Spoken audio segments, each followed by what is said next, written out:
for the most part, what would you say the feeling is of the Ghanaians that you know who about African Americans or Black Americans, however we want to categorize ourselves, Mm-hmm. um, moving to Ghana or calling themselves repatriates or whatever the case may be. What's the feeling about that? Okay, so I'm gonna try to address it in the parts that I can remember. So I feel like for Ghanaians who lived in Ghana their entire lives, the locals who hear of Black Americans wanting to move to Ghana, they do not care. They're like, come on, where you want to go, where you want to stay, you need some land, you trying to build something, what are you trying to do?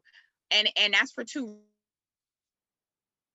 reasons. For one, they want to see the development of the country, and they've lost faith in the elders and the leaders of the country. So they're looking for people outside. The ones who are smart would prefer for that to be a Black person.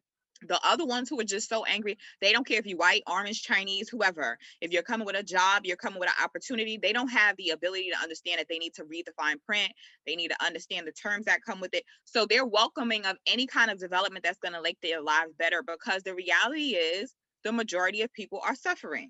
Right. Right. There's no ifs, ands, or buts about it. I don't care how many times the presidents say, Ghanaians have 2 or 3 cell phones and 4 houses and whatever. You're talking about a small amount of the population who has that.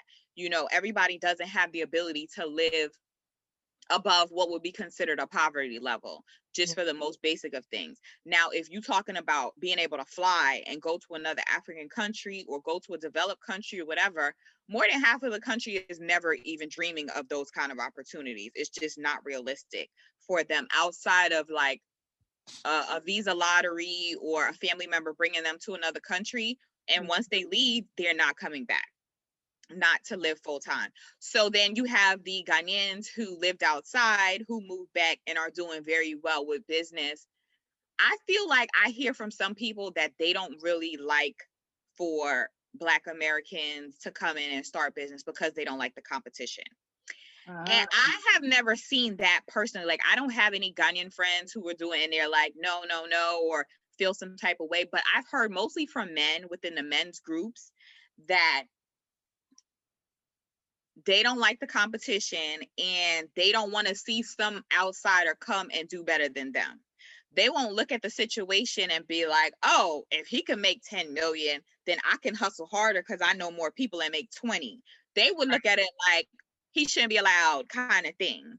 Right. Um, and so I've heard that from people, and I've also heard that from Ghanaians who, in terms of themselves, saying like they know people, they come back to Ghana, they trying to start business, and people don't want to work with them. They don't want to, share opportunities. They don't, it's a lot of that kind of thing. And I think that is because there's a large system of distrust in Ghana in general, within the political aspect and in the personal aspect. Anybody will tell you, if you say you're building a house in Ghana and you sending money to your cousin or your auntie, they're gonna be like, are you crazy?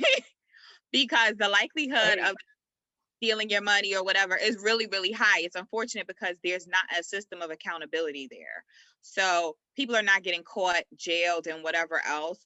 So scamming has become like a really common thing for people. Or, scamming is a sophisticated word. Okay. That's like Joanna scam or whatever. The basics of it in Ghana is you give some money to somebody to buy you something and they steal your money, or they buy half of it and they steal the other half. They tell you it costs more than it costs. That is really common in Ghana, and it makes it difficult for people to like navigate and to just have good faith within the system. So for me, I used to tell people, like, when I first moved to Ghana, my other uncles and cousins would be like, oh, you need to have your such and such move and tell this person and make this person. And I'm like, moving to Ghana is a personal choice. Yeah.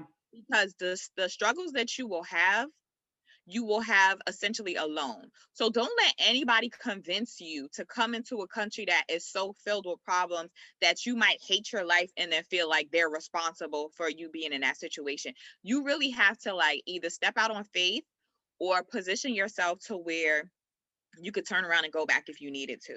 Because for me, quality of life supersedes anything else. You know what I mean? Your mental health and your quality of life is number one. And so it got to a point, it got to a point for me in Ghana where I used to be like, you know, like I have cousins that are architects and engineers and whatever. And we would see like, let's say Polo Club or airport residential where they're selling apartments $2-3 million. And we would be like, who's buying that? Right. We're going to buy land and build us a house and this, that, and the third. And we used to just look at them like, that's crazy. And then after a while getting, you know, experience, losing some skin off my elbows, I was like, you know what? If I had the money, right. I'm coming to make my life easier because I've done construction in Ghana. Oh, the things you go through, like it takes an act of God, a prayer from the ancestors, and you not to have eaten enough food to keep you from choking somebody. Right. And it's just like, you don't want to be in African space and have to be nasty and have to be disrespectful and have to be aggressive. But sometimes that's what it takes. And so I look at these people now and I'm like, I get it. You know, you had 20 million, you spent 3 million on an apartment, even though it looks crazy. It is crazy. It's easier than going through the headache of building and fighting and this, that. It's just too much sometimes. And so I feel like it takes that actual firsthand experience for you to really get it, because it's easy for you to judge people based off of your experience or what you know. But when you're there and you see how things move, it's like, yeah, I get it. Which is the other reason why you see a lot of expats, they leave, they go, they come. It's always a revolving door of these people leaving, because if the company is not paying for it or the money runs dry, a lot of them can't function in a basic way of life. You got to have money to afford yourself a lifestyle that makes it feel like, oh, we didn't have light for 10 hours and I don't want to hurt anybody. You know, when you have money and you got a generator, you're like, whatever.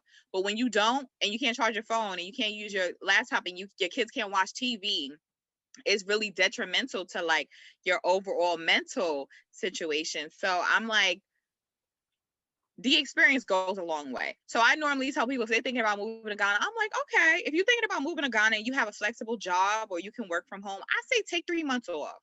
Come live 3 months transient, see how you feel. Yes. Together. Put a plan together. Listen, when I said that like 7 times, put a plan together. Hear me. Yes. Put a plan together, write it down, come to Ghana and see that you can't do nothing the way you thought you was going to be able to do it. Yes. Oh my God. Thank you for saying this. And then that's why I needed you on here. And then put your contingency plan together and see that half of that doesn't go the way that it's supposed to. And if after all these trials and tribulations, it's still on your heart to live in Ghana, you will find the lane in which you can navigate that gets you to the quality of life that's satisfactory for you, because it's not realistic to do the research online, to listen to what people say, to whatever, without putting your hand on the soil and experiencing the headache of it. Because there are so many people who are like, oh, you're having difficulty because you don't know the network and you don't have this. Listen. A lot of these people that are talking about that don't have firsthand experience. Firsthand experience supersedes what Timmy told me on Tuesday. Okay, because Timmy will be like, oh, it's easy. All you gotta do is call ECG. But what he doesn't know is because he lives in this area and there's an MP who lives next door that they respond to problems better in that area. And Exactly. So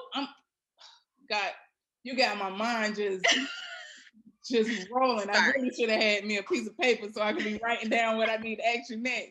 But what I really wanted to say, I wanted to ask you, so often... For more on this video, please click the link in the description below. Thank you.